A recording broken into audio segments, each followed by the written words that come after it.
Well, okay, and hello to our Zoom people. I'm just going to give a quick review of our material from last week because it was so ingenuous to be talking all of a sudden about failure in life and the gospel telling you no, it's success in life, because what it did was it took somebody who was amoral or immoral and then transferring that person into someone who is loved by the Father. So consequently, you would think would for the rest of his life live as a valid, good, holy person. So that's what I would be saying. So anyway, what it comes down to is that we have several of these situations where you say, well, that's not fair. How about the people who line up? They worked all day long and they get the same thing as these people when they just walked in the door, you know? So, all these things are, the idea of a parable is to get you to think about these things. So you got to the first level, okay? You press the button into the elevator and you got up to floor 2. Okay, now floor 2 is, oh my goodness, here comes, the attitude that the older brother is really the one who is the sinner. And this, you say, no, wait a minute, this other guy went off. How do we know that they said he dealt with prostitutes? How does he know that? He just assumes that if there's any evil with women, that's what it is. And so that's just the nature of the times. I'm telling you, the nature of the times.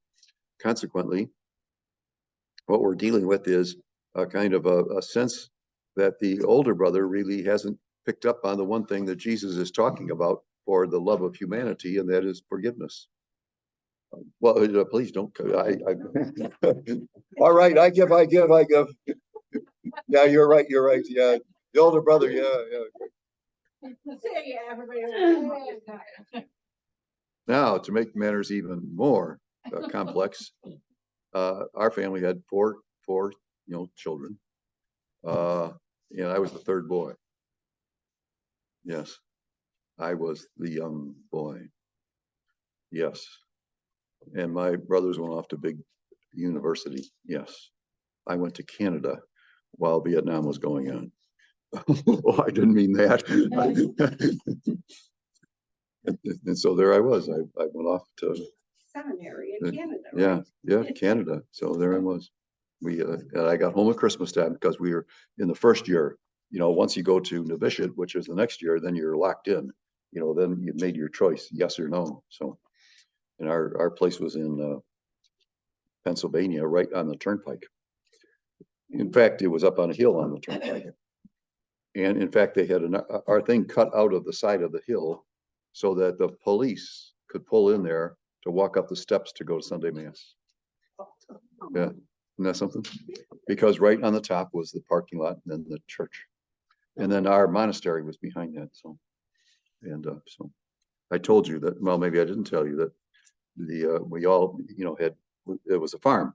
So, and I told you about how the apples, got into the apple cider business and stuff, and eventually turned into hoopla, Mardi Gras. That's what we had Mardi Gras. But anyway, I told you the first task that I had, and with about 4 or 5 of us, was to clean up the pig pen. So lucky you. Yeah, I had to burn my clothes. I'm gonna say, what did you do to get that chore? You must have been on the side of the older brother or something. I don't know. No, my brothers are very successful in life. So. One brother has just 3 houses. I mean, he stopped there because why, go further. So 10 acres of property. One for the Father, one for the Son, and one for the Holy Spirit. Yeah, very good. I was thinking of older brother, the next younger brother, the real younger brother. There I am. Yes, yes. They came up to see me actually after I'd been went through the novitiate and things like that. They came up to see me in Canada. That was nice of them. Went out to dinner that night. Of course, we didn't know what dinner was because of the fact that it was served to us. So, and I was the youngest because I was a year younger. I'd skipped a grade. Well, I shouldn't say that in a positive way. I mean, I missed a grade because they wanted me to get the hell out of there, and I had the heck out of there, and move me up to somebody else. So anyway, It almost drives me to drink, but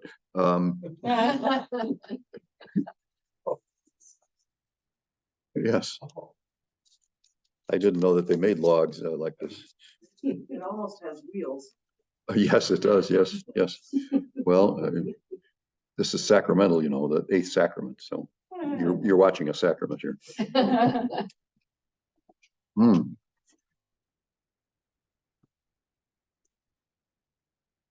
Very hot. Thank you. Well, let's take a quick look at chapter 15. I just want to give, oh, you've got all plenty of notes here and everything like that. On the second page of the notes, you can see that there's something that is not included as to the antagonism that goes with the older brother. And that is that there is, let's use a magical number like 50. Let's say the man has 50 acres of farmland and the younger son gets 5. Okay, and each one of those segments, it can be bought by somebody for a good price. But he goes off, like you say, and loses everything. So when he comes back, it's the inheritance is gone, because what the father did was he said, if 5% or whatever it is, 20% of what you get, you know, well, not from your older brother. Yeah, well, you would have got a good, bigger chunk. The older brother is, by law of Leviticus, is to be given the largest segment. But notice what I put down there says he has returned, but the inheritance is gone. Something, you know, that we don't pay attention about. We talk about, you know, the sin as a not as a juridical thing as much as it was a personal thing. The juridical part comes in, he's eating the food of the pigs, means he's taking care of the pigs. And then secondly, what is done is that the big chunk of what the inheritance was for, you know, him to have, but now he doesn't have it. And so that is an added thing. And I did mention to you that there is some, with these parables, we have certain levels of insight that we want to pay attention to. One of them, and it just is for interest's sake, made this conclusion that the actual son who had wandered off was Jesus the Christ. Now you're saying, wait a minute, that is really pushing it. These things, the parables are parallels. What is it that somebody comes into the human race and takes on all the sin of the human race on his shoulders, and will therefore be able to, in response to his life away from the home or the hill, whatever, when he comes back, what he does is he completes the level of sin, is now not retained, but redeemed. Why? Because Jesus took the sin life to us, went off to a lousy place. Could it be like a cross-like place, and then comes back and then kneels down in front of the Father? See, remember, the Father is extremely important here. Father, Son, and Holy Spirit. When Jesus goes off to pray at nighttime, it always tells us he does not go to pray to the angels or to anybody. You know, that would be uncalled for. He prays to the Father. So you always have Jesus attending the Father. Notice that even in the total gospel, Mary is not noticed. There is no infancy narrative or crucifixion type thing, or where Mary would be and things. And so it gets into one statement where she is outside a house and Jesus leaves her out there. That is because of the fact that faith is on the inside. There is a book that I have on my shelf, and it's about using the metaphor of the door and the house in Scripture. They wrote a book on that. So anyway, because what you do is when you go into the house, it's different than being outside the house with the howling wolves, you know, and the eagles coming down at you and all that kind of stuff. Instead, what you are is you are at home. Well, what is the ultimate home? See, that is where you can live the life that you are. So in that sense, that Mary doesn't come in there because Jesus already knows, you know, what she is. She is the one who went to a cave to give him birth. So, but when we come to these things about how Jesus takes on the sin of humankind, don't we say that with the cross? In other words, what Jesus is going to do is to say that all of the sinfulness of humankind over the years, starting with Adam and Eve, is not what humanity is about. And so he's willing to take on the sacrifice of the pain and agony of the sinfulness of humanity.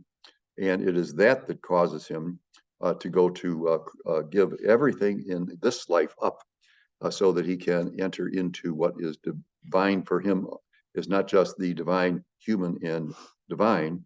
It is now Jesus, the divine, who has been in human dimensions for a certain period of time. And so what we get now is that Jesus has redeemed us by the fact of going off into sin and coming back. So I don't know if that makes enough, but these parables are meant to kind of occasion you to start thinking about different things. You get and you do get to some of these things, where you say, well, that's just not fair. How about the father sending the son from the vineyard and they kill him? They don't kill him inside because you got to go outside the city, that. So they follow that law, but they go outside and they put the son to death. Well, that's a whole metaphor, is it not? That the son, obviously, the ones that came out, those were the prophets, that over the years and stuff like that. Prophecy really stopped about the year 400 or so. Then there's no more prophets up until the time of John the Baptist. Well, anyway, those are some thoughts here. So anyway, I just repeat the fact that the father would rather have this son. This is going to be a little bit heavier too. He would rather have his son fall into slavery of sin and to know that that is not where life is, and then to return with a holistic form of life. It's like somebody going to a Kairos retreat or some other retreat where all of a sudden you discover who you are. The church even puts that into us. Just tomorrow is going to be an example of that. It puts into us a 40-day period. Sundays don't count. So it's 40 days up to Holy Thursday.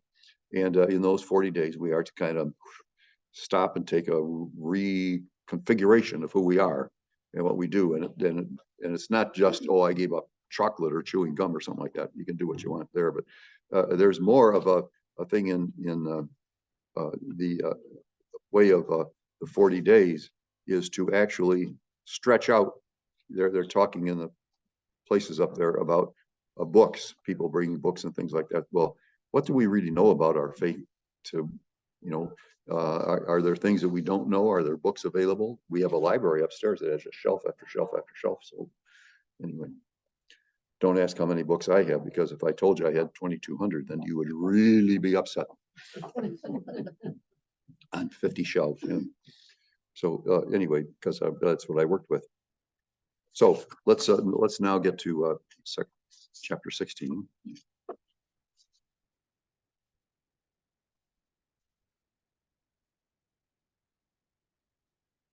So let's recall some things. We get his book has 24 chapters, and we'll end with Jesus ascending. And when we showed the other day at Mass, we showed our big broad thing of the outline of Mark, and how I called it architectonic type of thing, where everything seems to match up. There's 3 sections of A, B, C, D. They're all, so in other words, the person who wrote it with some kind of order, and you can expect that in the year 70, when the first time that this book is published, on one of the hills of Rome, there's 7 of these hills, and there's one of them, and the Christians have all gotten together on that because it's the Passover time. And so what they do is they get together, and what do they get? They read this book, or they have somebody memorize it. There are people who have it memorized. There are people who will come to a theater and have a chair and a book, and on a little tiny book here, just in case you lose something, but there's 660 verses, and they will give you that with a certain emphasis, a certain push. And so it's a little bit different when you hear the voice of it, than when you just read the text. So anyway, so now since I mentioned Mark as being earlier as being the very possibility of him being a kind of a helpful person to St. Peter. Paul gets to Rome and makes a big fuss. Peter does not get a big fuss, although he's put to death. But there is a community there. And so Mark is really cognizant of this. He knows about things like Jesus out in the boat, or Jesus multiplying bread, or Jesus doing miracles. So he knows about these things. And the second thing is that when we get to the Gospel of Luke, we find out kind of a different shape of things, because we have an infancy narrative and a resurrection and ascension narrative. And then we have another book, which is the Acts of the Apostles, So now the first book that he had, the gospel, ends up with Jerusalem, where Jesus is crucified. That now loses its venue as the center of the cosmos. That now is shifted to the end of the Acts of the Apostles, which is Rome. And so he has two ideas. One is the city of Jerusalem for all those years, some maybe about 1,500 years, and 300 years after Abraham, they start to build there. And then you have also not only that part of things where we have the segment of Luke that you can pick out things. For example, Jesus is in Gethsemane. And two things take place. One thing is he does not blame the disciples for having 3 times fallen asleep. He gives them a break just once. Okay. The second thing is he has knowledge of what it is that you would actually sweat blood. People do that under extraordinary tension. They expel blood, and it's not veins. My goodness, we have 100,000 of these little kind of things that go along with, or just a couple of little drops of, not even a full drop of what a blood piece is, but something very, very small. They call it hepatidrosis. And he's the only one who mentions that Jesus suffers so much that he's in blood in Gethsemane before even going off to the cross, where there's plenty of blood. So that goes in between your 4th and 5th rib, right up into the sac that is around the heart. But since Jesus has died, the lungs do not kind of collapse; they just flap. And so there's water coming out of the center part, which is baptism, and then the other part is blood, which is the Eucharist. And so then we get to the gospel of in between those two is the Gospel of Matthew, and his whole point was, let's try to see why Jesus is here, first of all, and then we have recognition that the whole of creation so far has been for Christ. In other words, why were the Jews the Jews? Why were the Jews with their religious experience, with their ark, with their covenants and bonds with God? All that is beautiful and wonderful, but it doesn't stop there. It moves on, and it moves on to Christian life. So what we're getting then is a real sense. In the Synoptic Gospels, they call it synoptic because they have basically the same thing. And so let us take now chapter 16. You notice that these chapters have been unified. This started probably, they think, around the 1300s, where people started putting in paragraphs and capitals and other type things. So some of the early books don't have that. Certainly the early scrolls don't have that. You just roll it out and it just got words, and then down here words, because this stuff is expensive. I was at I used to go to the synagogue when I was in Tucson to help out their school down there, which I did in a year and a half. And so I went to their Yom Kippur. I went to their other things, Passover and stuff like that. But they had sent off to the somewhere in Czechoslovakia a known writer, an artist, and for 2 years he wrote out the Pentateuch, the whole of the Pentateuch, the 5 books of the early Bible. And so he's got all those scrolls, and it's a great big thing. So they open it up on the table there, and the congregation is there, and myself in the back. I wouldn't sit in front of somebody. So anyway, they're there, and they have a big camera come down. And what they had done was the guy who did the painting took like a hairbrush and painted the outline of several letters to make a word. And he did that all the way across the page. Why do you do that? So that the people put up the money for this could come down and dip their thing into ink and then fill in the parts. So now the outline of what the letter would look like is now the letter itself, because it's in ink. So you got all these things all the way across. So anyway, so then now that's already been done. So they now have signed it. They pressed everything down. Then they roll it up, and then they walk around the inner side there. People are kissing it and stuff like that. Great big huge thing with a kind of a velvet cover to it. So anyway, why am I off on these things? Well, because in fact, just one sip of coffee and already. Whoa, Now you notice that I have blocked off some things here in chapter 16. The parable of the dishonest steward. If you thought the last one had some possibilities, wait till you get to this one. And then you have another block down below, and a third block down below, say against the Pharisees. And that continues on. And we're going to get all the way up to 31 verses for this. So you can see it's really jam-packed with information.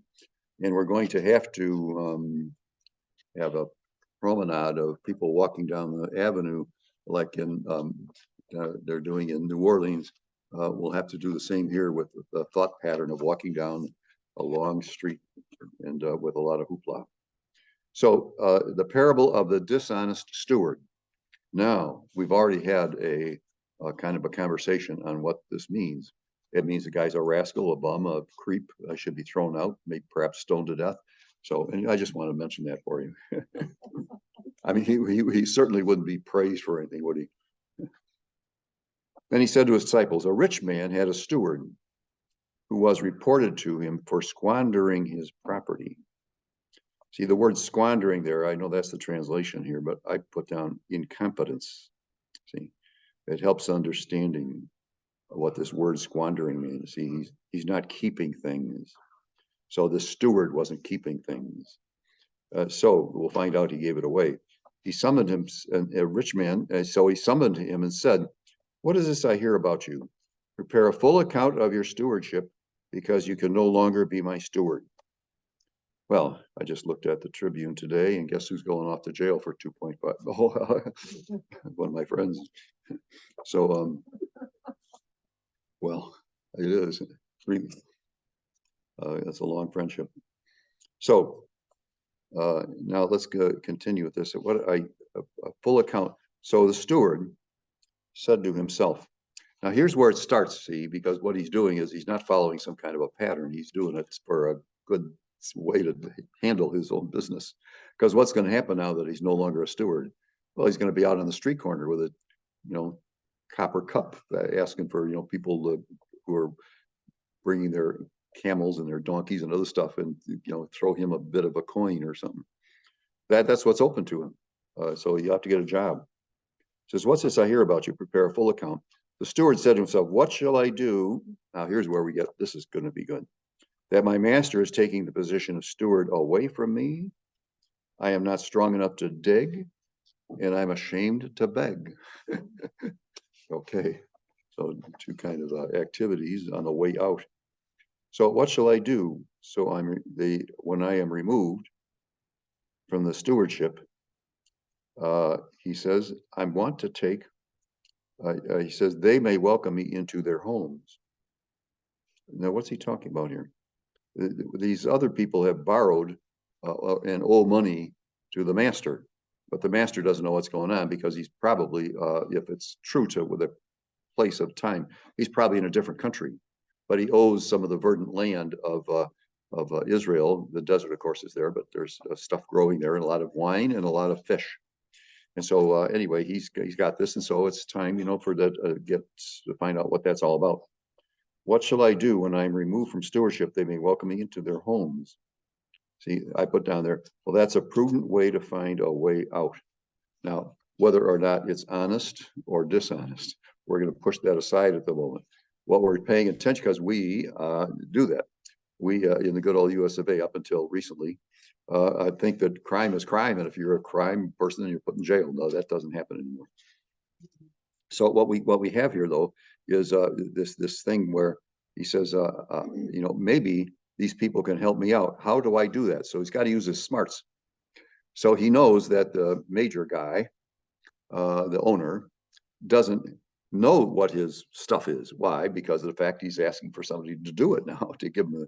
And so what he does, he's very clever. So this is where we have to focus now. We can focus on the ethical point of this, or something Christological about this. You say, well, wait a minute. It's obvious that it is juridically terrible to have people stealing money and stuff like that. But so what we're got to do is kind of think, is that what Jesus is talking about?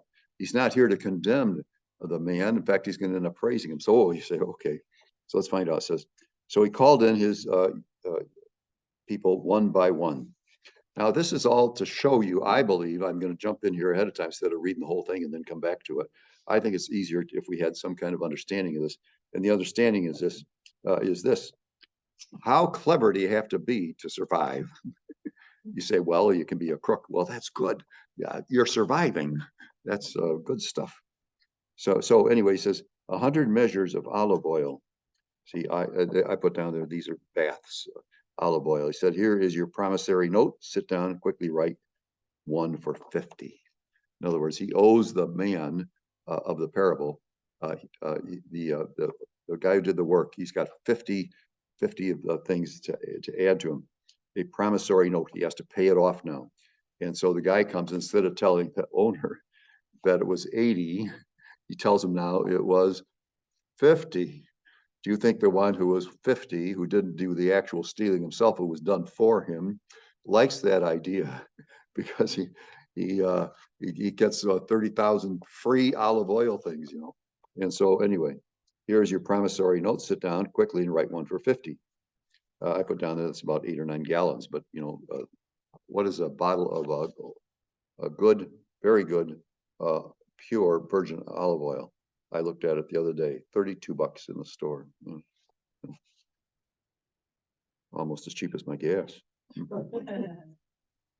He says, how much?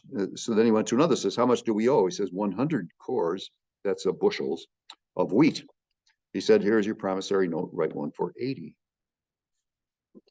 And the master commended that dishonest steward for acting prudently. Now, this is where we get the mixture, do we not? The master is patting on the back the stuff of the guy who stole from him. And it says, and that's why I double underline these things. He says for acting prudently. See, I put down there, this is the culmination of an enigmatic story. In other words, this story is mysterious.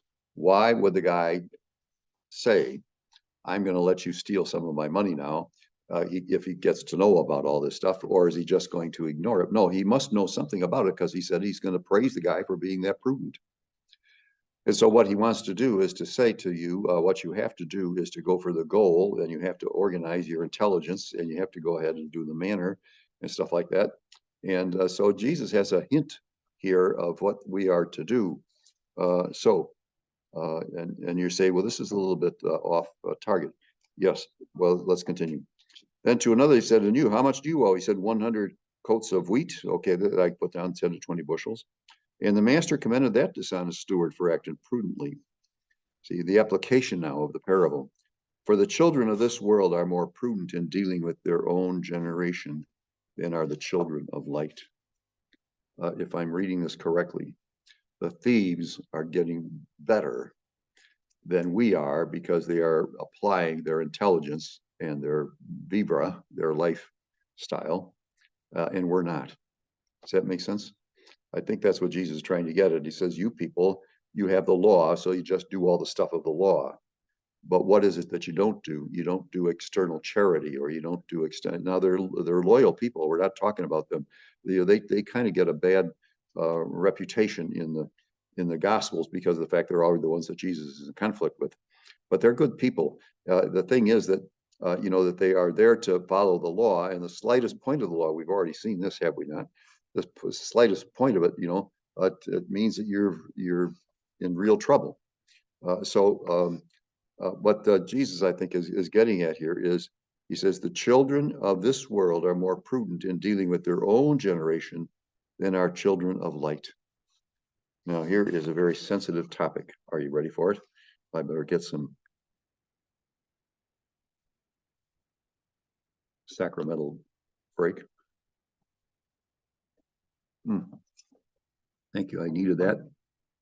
Because probably one of the greatest things that we're seeing in the church in this last 2 decades, at least, even more, is the difficulty parents have in general with their children with regard to religion. Some of them, because in Catholic schools and stuff like that, you learned about faith, you learned about confession, you learned about Eucharist, you had prayer, you had other type things, but in the public schools you don't have that. So it's up to the parents to give an obligatory understanding of our faith, and so that's difficult because we all got different things to do in life, and just don't have that. So the result of it is that if you go to the big universities and stuff like that, sometimes you get antagonism, and the government itself is followed around our people, into churches and other things like that, to see who it is that have the very conservative kind of attitude towards religion, because those people will be taken down and followed. You know that the FBI is doing that. I'm not making this up. I mean, they're saying that. And all you have to do is read the journal, and they'll tell you that, you know, that we're under somebody's truth. So anyway, the person who is trustworthy in very small matters. Oh, he says, let's continue. He says, I tell you, make friends for yourselves with dishonest wealth, so that when it fails, you will be welcomed into eternal dwellings. The word for that is tents. You know, Paul uses that, that our body is a tent. And this again seems to be very perplexing, does it not? For yourselves with dishonest wealth, so when it fails, you will be welcomed into eternal dwellings. So the person who is trustworthy in very small matters is also great trustworthy in great ones. And the person who is dishonest in very small matters is dishonest in great ones. Now you're saying that this just is pulling me apart as I read this, because it does mention, you know, somebody who is a distant person. He says, so what's they're getting out of this? Well, if it means that somebody sees an opportunity to make something strong in their life, that's what the parallel is. But we immediately put that into economics and to lifestyles and stuff like that. Whereas I believe what is happening here in this parable is that Jesus is talking about the fact that people are around who have ways to survive, even though they might get this thing about, you know, being caught being dishonest. So what he's doing, that is part of the parallel, is these people are on light with that. I mean, you know, that they light the candle to steal from people. You say, well, that's terrible. That's what I think Jesus is doing here, is sometimes he has to talk in a way that people there can bow their heads up and down and say, oh yeah, we know how that goes. Yeah, we know how that goes. I mean, when they have the usual steward convention, you know, and they all talk about the stuff they got away with. Oh yeah, that was pretty good. Yeah, yeah, Rome was pretty good. What about Australia? You know, yeah, no, we weren't down there yet. So anyway, I'm just moving on. So I think that's what is happening here. He says, children of this world are more prudent in dealing with their own generation than are children of light. So I think that is something that is afflicting people around the world these days, is because of the fact that it's very considered that we are in charge. I have relatives in that position, and their argument is twofold. One is the church is crooked, and the other is that that we can do all this on our own. You know, what do we get out of it? You know, you go to some place and you do some things and stuff like that, use words we don't know. And, you know, and so you're sitting there as a 8th grader in a public school, which is a wonderful school and stuff like that. But nothing has been taken to explain, you know, what is happening here that would be attractive. So it becomes something that's negative. I know when I was growing up with my 2 older brothers, when it came time for Lent, we knew exactly what was going to happen. On Friday night, they always had Stations of the Cross. So there was my dad, you know, the Father Goose, and then little goslings come behind 2 blocks up to the cathedral. That's how close we were, and we went to everything like that. And it was not, you know, kind of talked about or conversed about or anything like that. It was just done. That's what we do. So let's try to get this understood. For the children of this world are more prudent dealing with their own. So that's the conclusion Jesus is making, is what you have to do in your own faith life and in your own community life and in your own ability to live outside of the Roman swords and continue to be a people of light and understanding. And they do that for some 270 years before they can get out into the public with their Christianity. So let's continue. Verse 10. A person who is trustworthy in very small matters is also trustworthy in great ones. And the one is dishonest in very small matters is also dishonest in great ones. So he's saying that these are people who make the conclusion for themselves under their own legal system. We're not here to judge the ethics of this. We're here to judge the method of this. I'm convinced. And what Jesus is doing is getting to the speed in which we can attain a success in our lives, even though it might be partly honest. So that you say doesn't belong in here. And so I'd have to agree.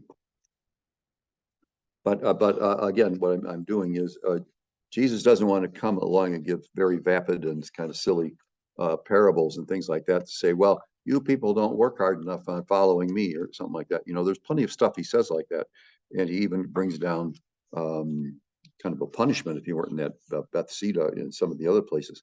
So what's happening though is that when we're getting to what is important in our life, it is to be in a constant state of recovering and also a constant method of finding a way in which we can be who we are to be. And so you have about 5 statements on who we are to be, the greatest one of which is the fact that we are to be grateful to the God who brought us into life. There's not one of us here has to be here. If I was gone here, somebody else would be here. But I, as a person, I don't have to be here. And there are billions of people who have been alive, and none of them have to be here. What has to be here is that God is a creative God. He starts with the cosmos. And if you I took a lesson on some 24 lectures. Oh my God, I like fried my brain because of the fact they were trying to figure out how did it happen that at the very beginning of the universe, and we can only go back about 400 million years or something like that, or 400, to get close to this. In other words, we don't have a picture of what happened at the beginning. We just do know there's an expanse. And then all of a sudden you get atoms, you get helium and other things like that. And all of a sudden they start to, so it's almost a mystery. It's almost like religious. Well, I think it is. But by the time we got to stones and then to flesh and then to water and other type things, I was frazzled. So because this is all scientific as to how this would take place. For the United States here, this land here, I got a rock, by the way, from the people, science people. They know I like this stuff. That was 3.8. If the cosmos was coalesced in 4.5 billion years ago, and the fact of life coming on to our planet right here in the good old US of A would be 3.8 billion years ago. So think of that. I thought the Earth was like 6. Well, no. The universe is about 16.5 billion. So. Well, yes, but some years ago, about maybe 10 years ago, they gave us another. They went from 4 to 5. So they gave us another, set of billion. Yeah, but it is what I'm talking about. Just the globe and its finality, because what happens in that finality is you start to get oceans, you get water. Where'd that come from? And so that's where all that stuff comes from. So that's the 3.8 is like now something is happening here on Earth. So it's not just there. So let's continue.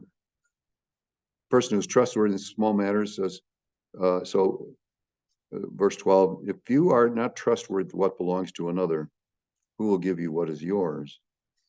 So again, what we have here is what you have to do is talk about the methodology and not what is really happening. I think this would, for the audience there, they probably went along with this because of the fact that they knew that some people stole and some people didn't pay their taxes and other type things like that. So, that could very well be what Jesus doing is taking kind of that line of thinking. He says, verse 13, now here's the conclusion. You say, well, where do you come with that? He says, no servant can serve 2 masters. He will either hate one and love the other, or be devoted to one and despise the other. You cannot serve God and mammon. So, mammon, I translated there into God with a low G. So you cannot serve God and that form of God. So this is Sarah saying against the Pharisees. You can notice how harsh these words here are compared to some of the other things. I mean, we just took a prodigal son thing back into he was lost, he died, and now he's alive. So, but these people here, what they are doing is they're being praised for the fact that the human race was made to have the acuity of being able to live on, their smarts.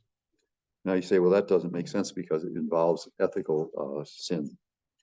So Let's continue. A saying against the Pharisees. The Pharisees who loved money. Oh, that's a little slip in there, isn't it? Yeah. I heard all these things and sneered at him. And he said to them, you justify what is yours in the sight of others, but God knows your hearts. For what is of human esteem is an abomination in the sight of God. Do you see hyperbole there? It's as if the human race is sinful. Now, if you know your Bible, you go right back to Adam and Eve and say, yes, that's exactly what happened. Humanity brought evil into the world. And so when he talks like this, an abomination in the sight of God, he might be referring back to the original Adam and Eve. It was God wanted to walk through the garden, it was such a beautiful place. It's like our forest. And he said to these, justify yourselves in the sight of others. God knows your hearts, and what is of human esteem is an abomination. Why is that? Because now we get the law. The law and the prophets lasted until John. Okay, now this, remember, is in the Gospel of Luke, written in the year 85. And what we're talking about is the events of the 19th or of 30, the year 30. So we are quite a bit of ways from this, the law and the prophets. The law and the prophets were around. The best of them was around 1300, 1200 before the time of Christ. And that was because of the fact that they had come from Moses people, and Moses was a prophet. And those Moses people came into the promised land through the east side, through a place of crossing over, and all this was happening. So that's important for us to know that what's happening is that we have for ourselves a prophet in John the Baptist. But from then on, the kingdom of God is proclaimed, and everyone who enters does so with violence. See, once again, I put down hyperbole question mark. The kingdom of God is proclaimed. Everyone who enters does so with violence. Now, what does that violence mean? We would think that violence means stuff that's happening on the streets nowadays. Somebody's hurt or killed or run over. I don't interpret that word for that time. I have it this way. Does so with hardness or difficulty or a challenge. When it says violence, remember with the phrase, you will come to hate you. If you don't hate your brother or your mother or your father or something like that, then you can't come to. Remember when we talked about that, that was hyperbole at its most profound, which is, to hate your father and your brother. Well, that is what Jesus is preparing them. He's doing a prophetic role, because that's exactly what's going to happen to a lot of the Jewish people who become Christians, or pagan people who become Christians, or people who are willing to give up their life before Christianity. But they came out of something that was quite different. And so that's what we have here. So when we say that there is violence, we have to say violence of what? Is that physical violence? No. Is it the violence of your politics? No. Is it a violence of the human race that you will have to mold according to Jesus and not according to the realm of Satan or evil? So it's easier for heaven and earth to pass away than for the smallest part of a letter of the law to become invalid. And I put down there, is that hyperbole? Unbelievable hyperbole. If the smallest letter of the part of the law is broken into, somehow you scratched it or the ink rolled off or something like that, the smallest part of a letter of the law becomes invalid. My goodness.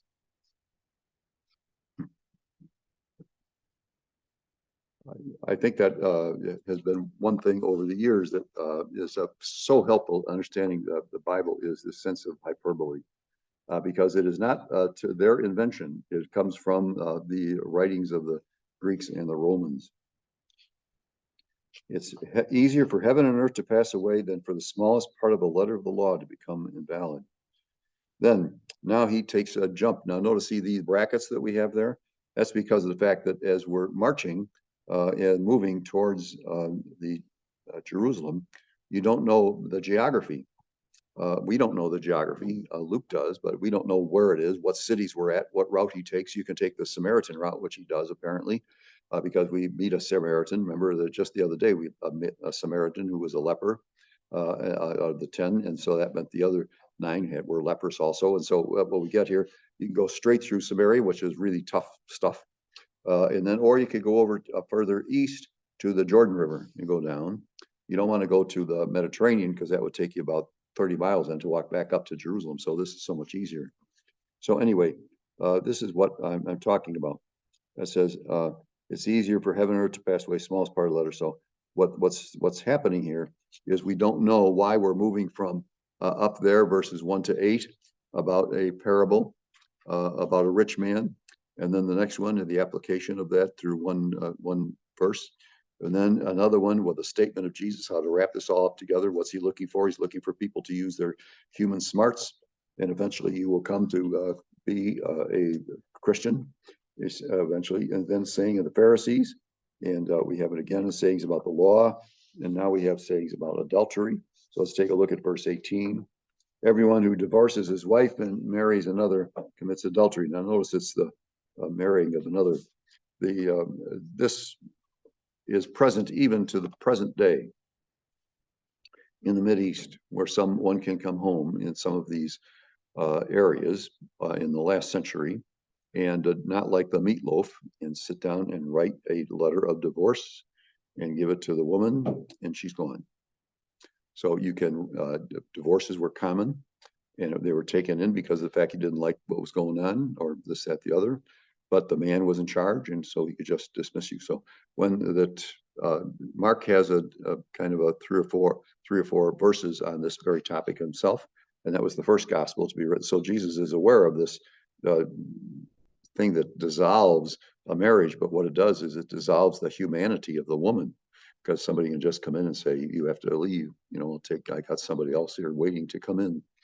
And so, that's the thing that we're fighting here, especially says the one who marries a woman divorced from her husband commits adultery. So that's why Jesus mentions these very type things, because it seems to be something that's happening to their community. Now, the next thing is, and it's one of the more beautiful ones. And notice this, that the parable here has a person's name. There are 40 some parables in the Synoptic Gospels. Only one of them has a name. You want to take a guess as to why we would have Lazarus?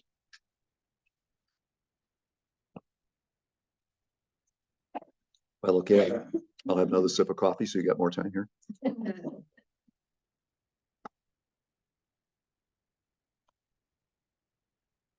Why do you think somebody would have the name of Lazarus here? Lazarus that he raised from the dead. No, it's not. But that person has a name, doesn't it? Lazarus. So is there some conjunction?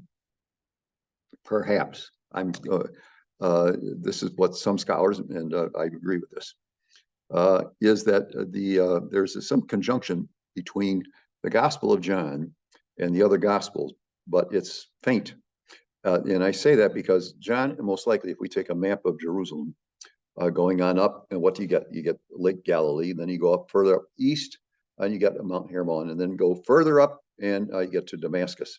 Now, in that region up there, they think is where John wrote, or the person named John. It was not John the Apostle. John, the person who wrote John, was up there in that area up in the north with a community, because a lot of these the Gospels here, one of the way in which they get together to do it is not like somebody goes out at the middle of the night and writes down stuff and turns it in the next day for somebody else to read. What they have are schools, just like a prophet. You don't have like Elisha. He's a prophet. Okay, Elisha is okay. He's a prophet.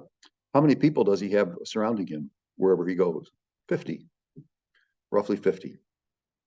Why is that? Because it's a prophetic school. They're being instructed and taught on how to find God in this world. That they might have other jobs and things like that, but that's what they are. So between the time of 400 or so up to the time of Jesus, we don't get prophets. We only get John the Baptist.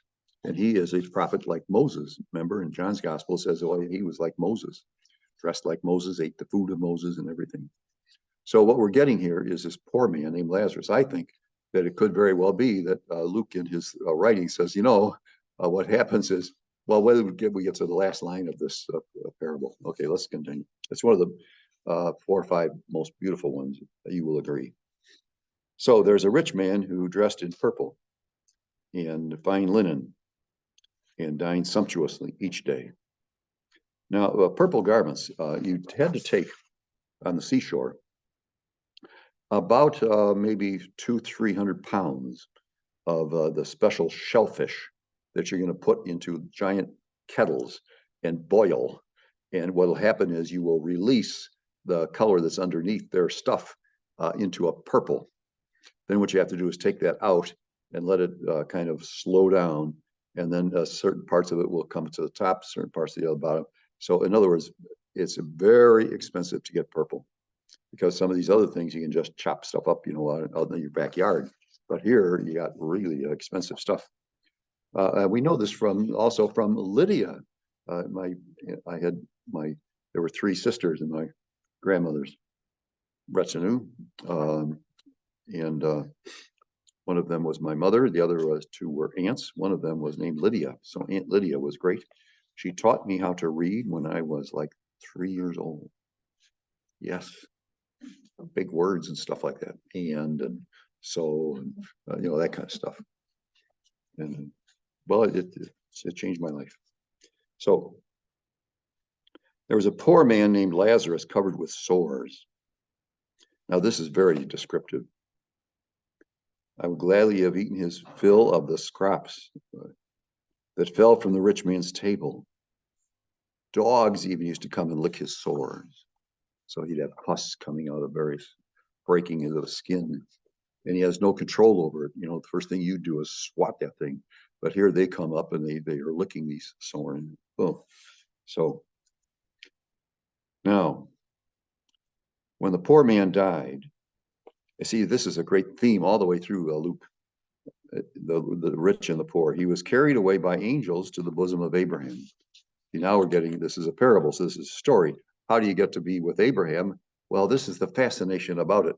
We're getting a parable here that mentions Abraham, and that you're going to Abraham. What does that tell you about something? If you are a person like from the Sadducees who don't believe in the afterlife, you're saying, well, wait a minute.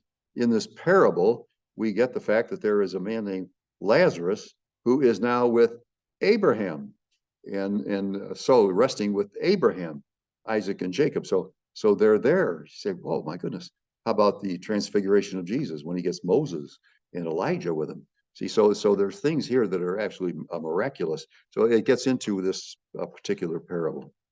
So he says, it was a poor man named Lazarus. I put down there, his moral character is passed over to heighten the condemnation of the rich man.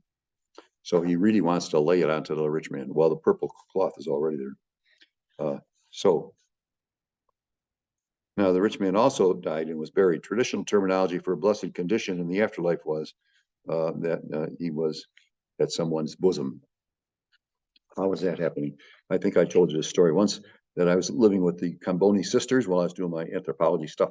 And eventually we had to get out of there because it was 1990 and the Gulf War was just about to start. So anyway, but this nun, petite little lady and wonderful Camboni sister, and from Italy, and she fell into the ground. So anyway, we're all interested in that. What do you mean you fell into the ground? As well, I fell into the ground. I was walking along and all of a sudden the ground caved in. Since I found out I was like 10 feet below level. And then she looks around and finds out what she's done. And this is on the east side of the Mount of Olives, is where our nunnery was in the monastery for the Augustine. So anyway, so she's down at the bottom there in the story, because it's covered now. She doesn't jump in every time because, then you'd have to up the tip on it, so go through a turnstile, and she's an absolute delight. And she says she found that they had in the corner, let's say over here, and they had the bones of people who died. And over here on a wall, they would have a kind of a table, and it would have something in kind of a wrapping. So what had happened is after 7 years, the temperature being what it was, that would kind of fall apart. and the bones would be left.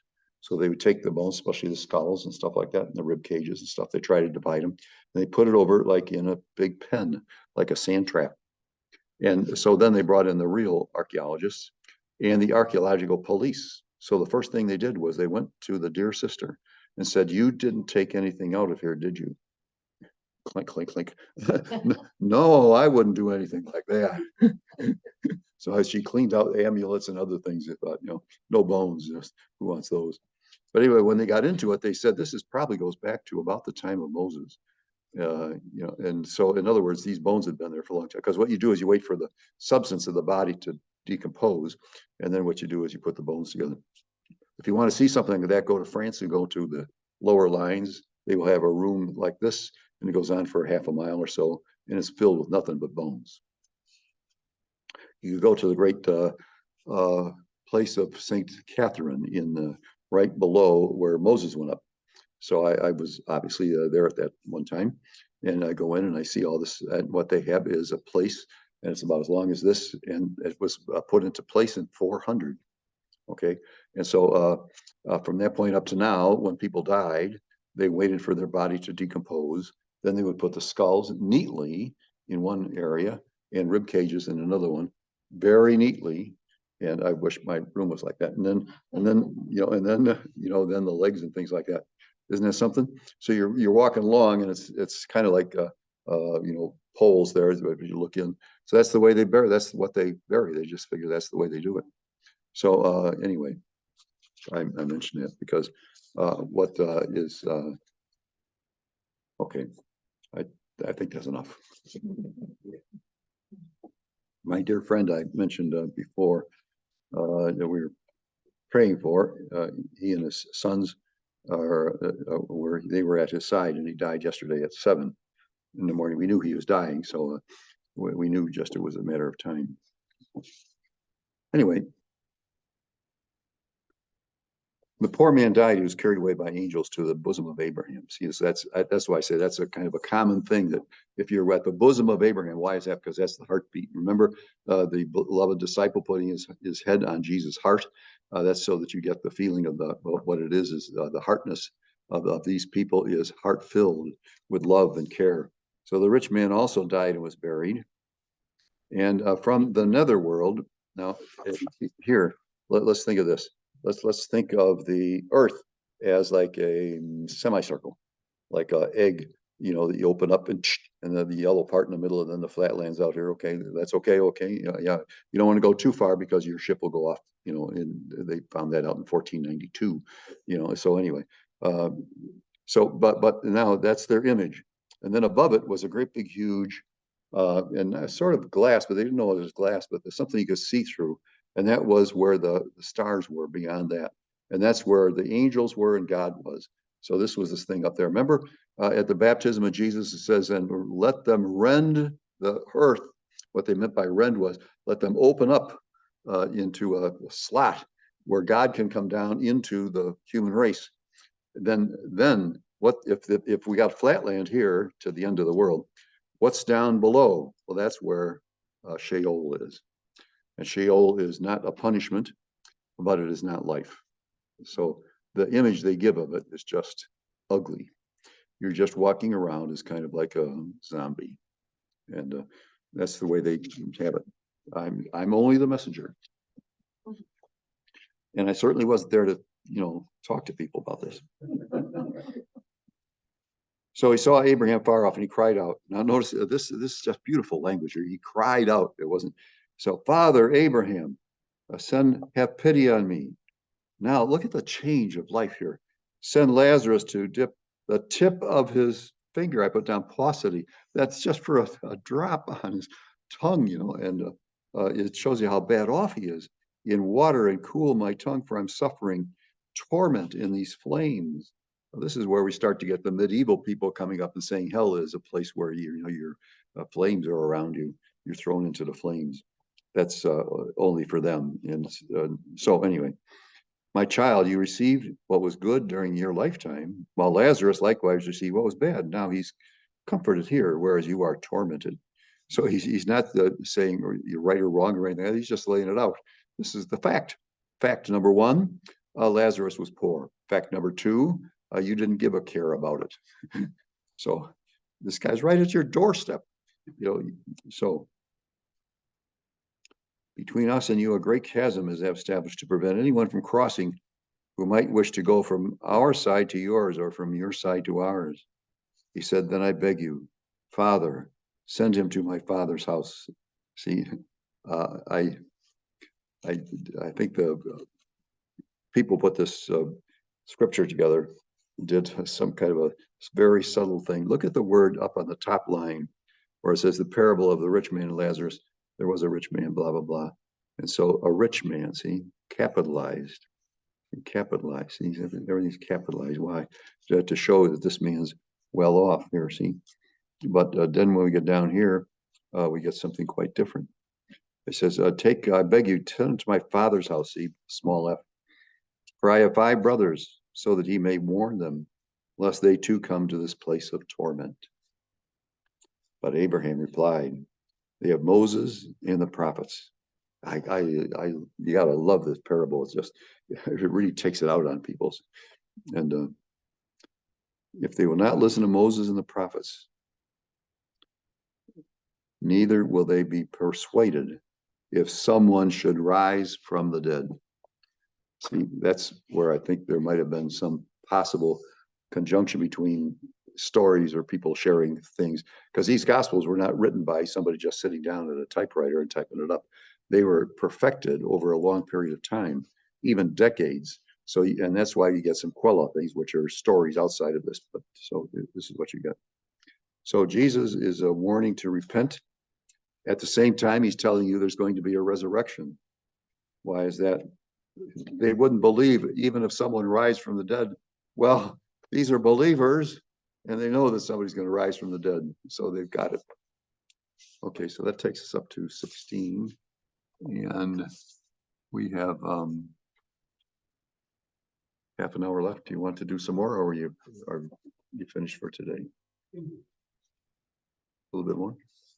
Because we want to get eventually, you know, we didn't take this by segments. We did it by if how much we could take each time, because there's different lengths. Well, let's take a look at the next one then. So this was 15.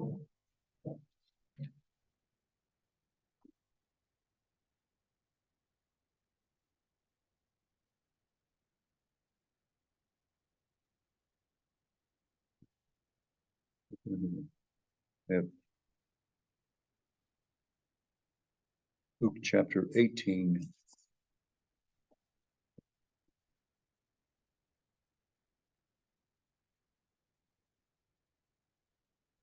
So 17 would be good for us, would it not? Right. I got you. Yeah, so it's okay. Yeah, these are put together with another program that I'm in, and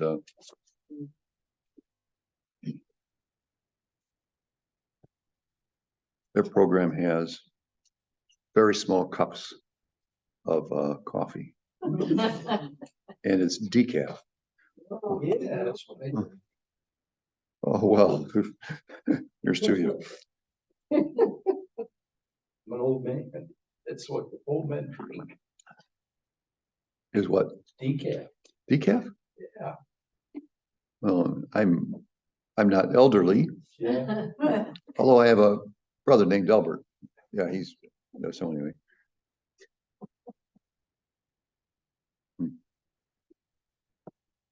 The more you read in the magazines about health, is the more they talk about how the coffee is so good. Yeah. You know, a couple of cups of coffee is so good. Yeah. So anyway, I pay attention to those things. So it meant that I had to put my weed away for, well, you know, whatever. Now notice we're chapter 17, and I've mentioned before, you know, that we're going to enter Jerusalem in around the 19. So we once again, we have, if we use the model that was made by the Mark situation, you have Galilee, the march to Jerusalem, and Jerusalem. So that is what the Gospels are about. And they don't divert from that. The thing that's good is that one of the gospel writers there also writes the history of the early church by going to the Acts of the Apostles, which has like 28 chapters or so. But and so we're doing fine. There, well,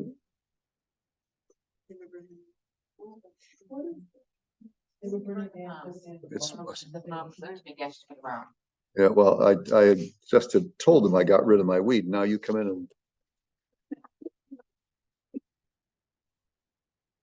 so. Well, let's take a look now at chapter 17. And you can see again, I blacked out these items for you here, so we will take this up till a quarter after. But you will see the blocks when they here. It's the best we have of trying to put together what's taking place. I have to go back and repeat this with myself and with you. Is that how does a journey go from the north to the south? Well, first of all, in the Gospels, you find the Jesus way up on the furthest you can go on the right side.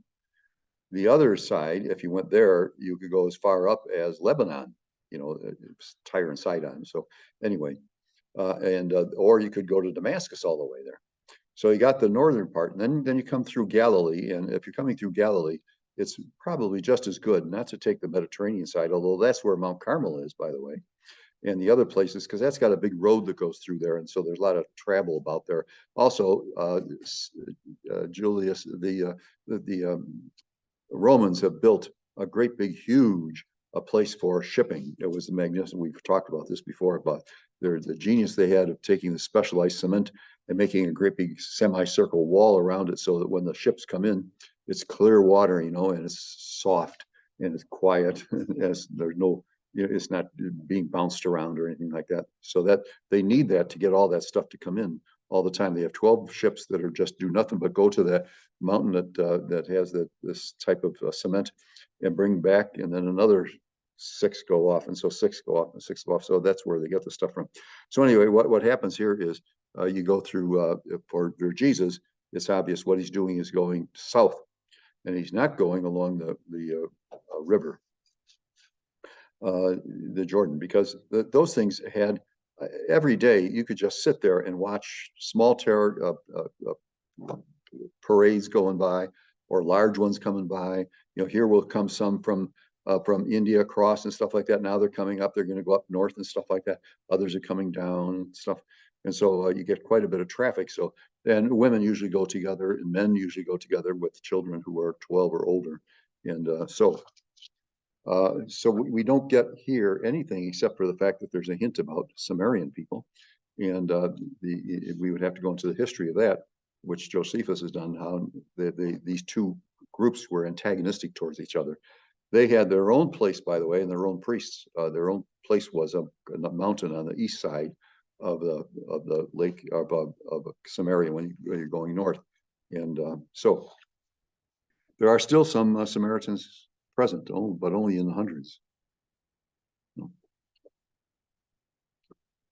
Oh, temptation sins. So he said to his disciples, that is Jesus, things that cause sin will inevitably occur, but woe to the person through whom they occur. See, so the peril of causing temptation is that it not only brings you to temptation, but it brings you to others to temptation. Let's do this. Let's do this. Be on your guard. If your brother sins, he says it would be better for him if a millstone was put about his neck. Is this hyperbole? Yes. We don't have a circular table here, but where we'd have a circular table, like you see, people would sit around. That's the kind of the width of it, but then it's thick, and it's got a hole in the center. And what happens is these animals will all day long will just walk around pulling that thing around and stuff like that.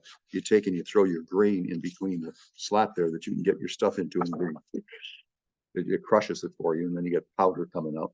So this is all semi-scientific.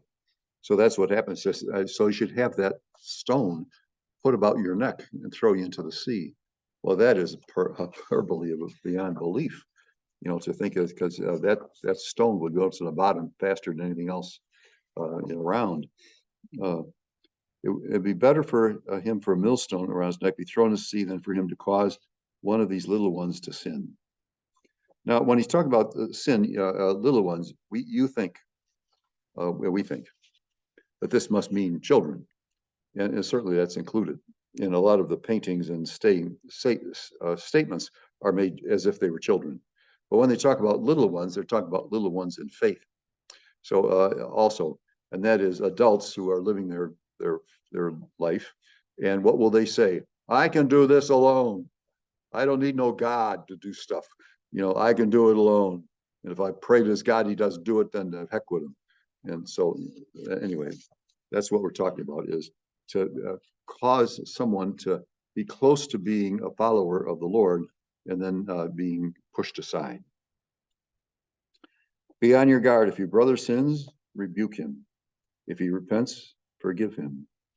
See, these are sayings concerning forgiveness. So this is where we find that the prodigal son parable has one great theme to it, which is forgiveness. And from that comes growth. Now, what would it be if you were a priest who was alcoholic and you discovered it, as did everybody else, and the person cured it, and then spent the rest of his ministry, besides being a pastor of a parish, of going to help people who somebody brings in somebody and said, we don't, my brother, my uncle, my aunt, somebody else, and actually speed up the process of conversion and then go into share things with them on one of these groupings that people have. Wouldn't that be something? I mentioned priest because that actually happens. It happened to this parish here years and years ago. And it was fast and heavy, very heavy when it happened here. But it was cured because it became so heavy, all of a sudden and he became aware of it. And it changed his life because it gave him a way in which he can go into people's souls when they have stronger difficulties. As you know, we have several meetings here in our building here of people who have been pushed off to the side a little bit because of their, I think, things that you have to do. So let's be on guard. If your brother sins, okay, and if he wrongs you 7 times, that number 7 comes in. That's like a perfection and wholeness. 7 times in one day, and returns to you 7 times saying, I'm sorry, you should forgive him. Now, we had Mass today. Did we say the prayer of the Our Father in Mass? Yes. How many verses are in, or statements are made in Matthew, who gives us the Our Father? Just take a rough guess. How many?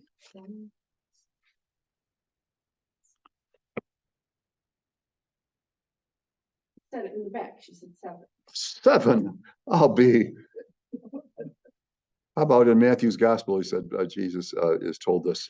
Peter says, how many times should I forgive? 7 times. Says, no, 70 times 7. Oh, whoa. You are dealing with big time here. So yeah, so that's number 70. They love that number 7, just like Mark likes number 3. He wrote his gospel around 3 things, so anyway. Just a little side, I got to have some fun too, so I'm sorry, you should forgive him. Now, saying of faith. And the apostle said to the Lord, increase our faith. What a noble thought that is, because they say it to the Lord. Now, this in Mark's gospel, this is where this is needed more than any place, because 3 times over, up in chapters 8, 9, and 10, Jesus tells his disciples he's going to be handed over and put to the cross in one case, and then I will rise from the dead. He puts that right in there 3 times over, and they don't follow it because the discussion that they have is on something entirely different, which is we're going to the kingdom. They're going to establish the kingdom. So which ones of us will be in the kingdom? Which ones will be the hoity-toity? So what do you do? Now, I'm not knocking Jewish mothers. I'm just saying, we're all, mothers are wonderful. So the mother of 2 of the apostles goes to Jesus, Mom, because they're getting nowhere. But maybe Mom will, Jesus will cave in. He says, I got a mother too. So, So anyway, it didn't work. So then he continues, increase our faith. And Lord replied, if you have faith the size of a mustard seed. Now that can be found in chapter 4 of Mark. He says, you would say to this mulberry tree, be uprooted and planted in the sea, and it would obey you. So you see, these are kind of parallelisms, which are parables. These are short parables. So these are things where we find to have a great sense of growth, kind of gone far beyond what we normally would have. So the hyperbole is fast here. This is an anti thing because the mustard seed can fit under, and I did it one time. You can put it right underneath your fingernail. So, but then that I gave up on that because I had to sit there for months with my finger in the ground, and just waiting for something to come. So, anyway, let's continue. The attitude of a servant. I put down here obedience to God. It's not an occasion for reward. So it's very clear. Who among you would say to your servant who has just come in from plowing or tending the sheep in the field, says, come here immediately, take your place at table. In other words, that would never happen, would it? It's like having the servant or the purpose serves. It's like the people serves you at the Chucks or something like that. And I hear people use that name. I don't know. I've never. I think I went by it once or twice, and it's right up on the road here. So anyway, but but if the waitress comes around, takes your order, and then sits down and eats with you, then you think a little, whoa. Yeah, says you've eaten your tip already. Yeah, and says the person who says, come in immediately and take your place. Would he not rather say, prepare something for me to eat, put on your apron, wait on me while I eat and drink. You may eat and drink when I finish. Is he grateful to that servant because he did what was commanded? No. He says, so it should be with you when you have done all that you have been commanded to say, we are unprofitable servants. We have done what we were obliged to do. You see how the emphasis of these words is, you don't, sometimes Jesus is kind of like friendly with his arm around your shoulders and leading you on. And at other times he's just standing in face to face with you and saying, this is what you have to do. And so he's got all the different theological, eschatological, psychological, scientific, and other type things in his mind and ability to use them. And here we have the same thing. So here we had the attitude of a servant. Then we have the cleansing of 10 lepers. As he continued his journey to Jerusalem, now we just had this in the daily mass, he traveled through Samaria and Galilee, just as I told you. So he is not going to be put off by the antagonism that they have. Their antagonism is strong. It's been strong for 500 years. And so anyway, when he entered a village, 10 lepers met him. So as they were entering, because they're only going to get so far. And then they stood a distance from him. All these things are well known to us. And raised their voice saying, Jesus, Master, have pity on us. So these phrases and these words are very important for us. Notice that what they are saying is Master. See, there are many names we have for Jesus in the synoptics, and one of them is this idea that Jesus is the master, like the master teacher, like he is in the synagogues, or that he goes beyond there into the temple area where he is the master teacher. So notice that it's the lepers are the ones who call him the master. That's why they're asking him, because they know it can happen. He says, when he saw them, he says, go, let's continue verse 12. So 13, Jesus, Master, have pity on us. When he saw them, he said, go show yourselves to the priests. Now this, I put Leviticus there because, as you know, these are the laws that come to us from Judaism. As they were going, they were cleansed. See, they were cleansed. See, this is, in this particular case, not like in the other synoptics, Jesus does not go forward to touch them carefully. No, that's not what he's doing here. It's just, it doesn't fit into this. As I mentioned, Luke is a doctor, perhaps. When he hears the story, he says, well, I'm not going to put down that he touched them because he wouldn't do that. That's only conjecture. So he was a Samaritan. And he said, go show yourself. And then realizing he had been healed, returned, glorifying God. And as you know, we understand this word glorify as one of the key functions of the Catholic Church is to glorify God. We have the Gloria at Mass, glory. Why is glory? Because that's how we know Jesus the Lord. We don't say he is the all-powerful, he is the master, he does this, that, the other thing. These are all true. These are all true. But the greatest thing is glory. Glory in any of the paintings or surroundings that we have in our discussion, stuff like that, is a kind of a halo or a kind of a field of wholesomeness, of atomic activity, of grace, and everything that can be positive is what it is to give glory. So it's not like we don't give a request. We give glory, meaning that the request has already been achieved. So anyway, 10 were cleansed. Where are the others? I put down presuming that they were Jews. Not necessarily, now that I've studied it more. Where are the other 9? Because that would mean that you would have a combination of 10 people, 1 person, a Jew, and then 9 people of Samaritan faith. And maybe the disease brought them together. Maybe the disease they wouldn't start to beat up on the Jew. Why would they do that? He's got the same difficulty they have. So he has none but the foreigner returned to give thanks to God. Then he said to him, so anyway, he's talking then that if he is a foreigner, the Samaritan is the one who is a person of foreign conduct, that the others are from Jerusalem area. So stand up and go, your faith has saved you. See, the standing thing is when the girl is brought up in chapter 5 in Mark's gospel, Jesus comes to the woman who pulled down his garment at the bottom because of the fact that she had 12 years of expensive stuff with doctors, men poking at her and everything, and she has not been healed. And she tugs on Jesus and gets to the faith. The same thing happens with the girl, but this time it's not the girl who has the faith, it's the father. So the home, because he's the synagogue official, and he has faith in Jesus in some fashion. So anyway, when they go, they take the favored 3 plus the mom and dad, and they go up to the upper room.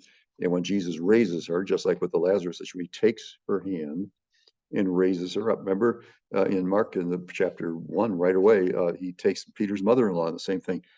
That word about he rises up is a resurrection word. So what we're expecting out of this is when you get these type of things is they are kind of hints to us that's what's going to happen with Jesus. Jesus is going to come down with the ultimate illness, which is a brutal death, and then he's going to rise from that. So these are kind of hints that are put into here by Luke himself.